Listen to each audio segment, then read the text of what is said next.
Welcome back to the Advanced Selling Podcast, the longest running sales training podcast history. I'm one of your hosts, Bill Caskey.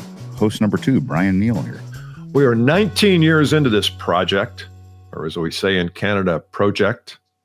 And we think it's going to last. I don't know. I was talking to a guy the other day. He said, how many seasons have you, because I told him we had 19 years. He said, how many seasons have you done? And seasons is this whole, it's like podcast talk. Yeah. And some podcasts have 6 episode seasons. Some have 20. I said, we have a 2,000 episode season. We've done one season, 2,000 episodes. Any other questions? One season, episode 1989. So true. Because I just saw, and I'm very happy when people do podcasts, and that's great. And I did see kind of a big LinkedIn hoopla thing about someone who is releasing their 2nd season. And I didn't really know what that was. And I'm like, what is 2nd season of podcast? What is this? And it's like, it was like 6 episodes. So they did 6 episodes like a year and a half ago. Yeah. And then, they waited because the demand is pent up. to catch up. Yeah, to catch up. 6 episodes. They ran out of space on their computer. Exactly. So it's kind of fun. Well, I think in Netflix world, a season might be a specific topic where you do 8 episodes around, like the Russians are invading Ukraine or whatever, and there's a whole season around that. But we don't do that here. I mean, it's just every day brings with it a unique blend of humor and topic. I mean, come on. Always Advanced Selling Podcast season, isn't it? It's kind of like the Hallmark Channel. I'm telling you. Christmas year round. All right. So you had something funny you wanted to share? I don't know if it's funny. I just things you notice flying, the tone of people. So health is a thing these days. And for when I fly for my football job, I get to fly in first class section, which is kind of fun. So you see different types of people in first class, and a lot of it's just convenience because it's travel a lot. But some people feel a little entitled to fly in the first class section. So the flight attendant's getting the drink orders. You know what I mean? And the people are getting like a rum and Coke or a Coke and this. And there's this woman who was just, the tone of this just struck me a little bit. Extra loud, like after people had ordered, orange juice and all this crappy stuff for your body. She goes, "Oh, I'm all set with water, thanks." Like, I'm not doing booze and fake sugar like the rest of these other. Yeah, like the rest of everybody. So no. I'll just drink my water is fine. That's all I need for my hydration. I'm like, I'm on a hike. It's dry up here. It is. I'm like, it just struck me, and it was clear that she did the kind of like the frown smile. I call it like me. I'm all set with my pure clear water here. That's pH balanced. I'm good. Did she have headphones on? So maybe that's why she was speaking loudly. No, she did not. I saw a lady at church yesterday who had foam head what do you call them? Earbuds, but they were just noise blockers. It would be something you would take to the Indy 500 if you were sitting down low. And I'm like, how is this going to work? Are you not hearing the sermon? Are you only here because somebody wanted you to be here, and this sermon is detestable, so you're going to put earplugs in? That's good. All right. Topic. Episode 2, we're going to carry on with the culture talk. We had a really good talk last time. We thought about just like general observations of culture. Today, we're going to talk about what can we do intentionally to build culture at our firm. So as you're taking inventory of your sales culture, whether you're a leader and you have an influence that way, or you're a salesperson, you have influence that way. And Bill mentioned this last time.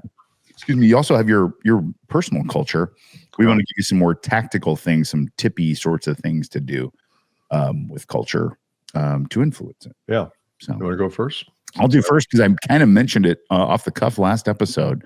Being intentional about your customer relationship culture, which means how you interact with your customers. I'm going to give you the tactical thing to do. The tactical thing to do to start to create, or even just like have a first hit on the customer relationship culture, is to have a meetup with your customers. Now, some of you might go, well, my customers all over the country, then do it virtually on Zoom, but be creative here and just have a meetup where you just get your customers together. It doesn't have to be an agenda thing, or it can be, but doesn't have to be a learning value thing. You could just get them together. Just put people in a room together There's a realtor in Indiana that I've never fact checked this, but if I talk to my realtor friends, is the number one unit volume realtor in our state. And they sell mid-range homes, not fancy, big, huge homes, mid-range homes. But I said, what does he do differently that other people do? And it's this. He said his customers are like family, like you buy homes from him. And then he has all these parties and get-togethers and events, and the people come and they get to know each other and they bring other people in. And it's just this machine he's built, this customer culture machine. So great. Just so great. It's right there for everybody. It's right there. It might cost you a couple grand to put on a deal and rent a room and get some booze and some, and then you let the world let it happen, because people will find a way to meet people that they are the people see each other, they know. I mean, that's awesome. That is awesome. I had do you remember Mark Cade? Of course, yeah. Mark used to do that for his financial planning people, and he was with Merrill Lynch for a while, and then he went off on his own, and he had probably 110, 20 clients, and he would bring them together once a year, and he would have a speaker come in, like mutual fund speaker, or something that was about the business of financial planning. And I went to a couple of them because I was using him at that time, and they were awesome events. He had music. I mean, he spent a few grand on it, but he said, I never left there without 5 or 6 referrals. Plus, people could bring people with them if they were interested in talking to Mark. So, but now in a Zoom world, it's a little bit different. Yeah, a little bit different. It's my first one. Okay, my first one is similar in that it's about socialization of your team members. So I've got a client up in Michigan who does. I think they do them every 8 weeks. They do an 8-week book, like a book club, where they'll take a contemporary book. They actually use Same Game New Rules one time. They take a book, a business book, and they meet and they read and they talk about it and they discuss it and they talk about how we can apply it in our world. And the owner says, it costs me $100 in books, and we don't do it for the whole company. We just do it, like 10, 12 people at a time. And he says, I can't tell you the value, the inspiration that comes from these meetings. It's not just about the book. It's about me sitting next to somebody and having a discussion and learning a little bit more about how they think.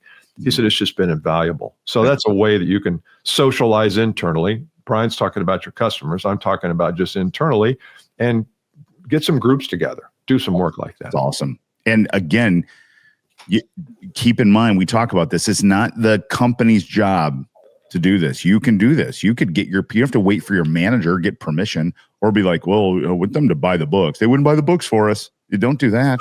Buy the books. I mean, geez, right? I mean, it's just so like people do that. They're like, well, they do books. I'm like, buy the books. I'm not. You want me to buy the books? No. You kidding me? How much a book is these days? Yeah. Get one of the ones that are off print that are free. You know what I mean?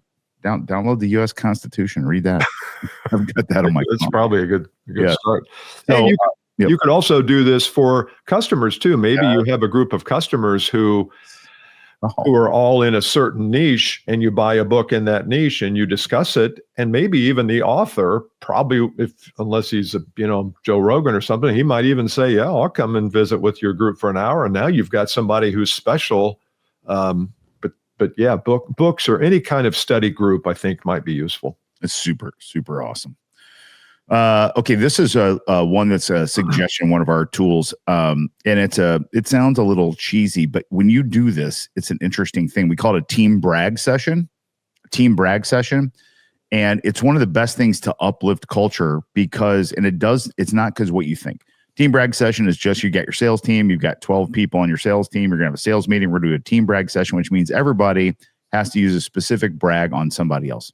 So Bill, on my team, I'm like, I'm going to brag on Bill. Bill just closed that deal that he's been working on. I know he went up and down through legal with it, and he stuck to it. That deal would have disappeared in a lot of our hands, and it didn't. His commitment to it was great, and he got the contract. Boom. Yeah, so I'm a peer to Bill, and I'm bragging on Bill. That's good. Here's where it's counterintuitive. It makes Bill feel really good. I'm like, oh, my peers respects me. Here's the trick, though. It makes you even feel better because when you share good things about others, that will lift you up and make you feel better. I promise you. That's right. So, and just think about the vibe of that. If you did that 12 times in one meeting, your team would feel so awesome. because you not only bragged on someone else, you probably got bragged on yourself. That's a good thing to do. I love that. That's a great idea. Brag idea. Sales meeting. And if you go the whole year without anybody bragging on you, you probably have a problem. I got to be looking for other work. Somebody please brag on me, or setting it up, doing side deals. Hey man, hey, or emailing people. Hey, look what I got accomplished this week. Hey, Tuesday, will you bring up the Caterpillar deal, please? Kind of people. My 2-year-old, I had a picture of a caterpillar, and she goes, "What is that?" I said, "A caterpillar." She goes, "Oh, a capo people." Capo people. Oh my God, you're making it harder than it really is. Capo people. Capo people. That's the stuff that never goes away. Those little words. That's so sweet. Yeah. Okay, I have one maybe to close up here today, and that is, and we talked about it a little bit. I have a client who got an email from one of their clients who said, and it's a brand new client for me, who said, we need to cut your fees next year 50%. And this is a $500,000 to $600,000 account. And so this person called me and said, "Hey, what do I do?" I'm like, "Okay, well, how well do you know this person?" "I don't." So, okay. Probably thinking they just got there like a couple of days ago. "How long have they been in this position?" 4 months. Okay.